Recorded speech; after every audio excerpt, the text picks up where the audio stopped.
নমস্কার সকলকে। আমি রাজনন্দিনী। সবাই কেমন আছেন? আমি খুব ভালো আছি। 2nd অগস্ট আমরা চলে গিয়েছিলাম শ্যামনগর কালীবাড়িতে। সেদিন প্রচণ্ড বৃষ্টি হচ্ছিল, ছাতা নিয়েই গিয়েছিলাম। আশা করি আপনারা দেখতে পাচ্ছেন। আমরা স্টেশনে অনেক আগে পৌঁছে গিয়েছিলাম। কল্যাণী সীমান্ত 4:47-এ ছিল, তাই বসে বসে একটু ঘটি গরম খেয়ে নিলাম।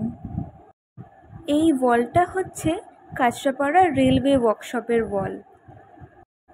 তারপরে পৌঁছে গেলাম শ্যামনগর স্টেশন। শ্যামনগর স্টেশন থেকে ওই ধরুন 10 কি 5 মিনিটের হাঁটা পথ। মন্দির প্রাঙ্গণে প্রবেশ করতেই আপনারা দেখতে পারবেন প্রচুর সুন্দর সুন্দর গাছপালা এবং ওয়েল মেনটেন্ড। আমি কয়েকটা রোজ দেখতে পেয়েছি, কিন্তু শীতকালে বাগানটা ফুলে পুরো সেজে থাকে। মা কালীর মূর্তি ছাড়াও এখানে রাধাকৃষ্ণ আছে এবং প্রচুর শিবলিঙ্গও আছে। পুজো দেওয়ার কোনো প্ল্যানিং ছিল না, শুধু বাড়ির থেকে পরিষ্কার বস্ত্র পরেই এসেছিলাম, কারণ সেদিন দুপুরে মাছের ঝোল ভাত খেয়েছিলাম। মন্দিরটি একদম গঙ্গা মায়ের ধারেই অবস্থিত। ওপারটা যেটি দেখছেন সেটি হচ্ছে চন্দননগর।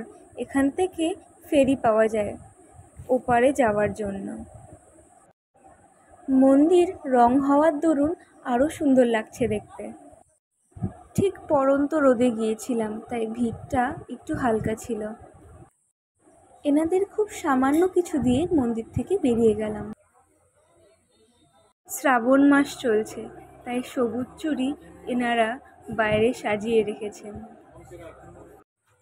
এখানে প্রচুর দোকান, ব্যাগের দোকান, বাচ্চাদের খেলার জিনিসের দোকান, ঠাকুর এর দোকান এবং সবথেকে যেটা রয়েছে কিচেন অ্যাক্সেসরিজ, আয়রনের, উডেন, দেন মেটালিক, নন মেটালিক সব রয়েছে।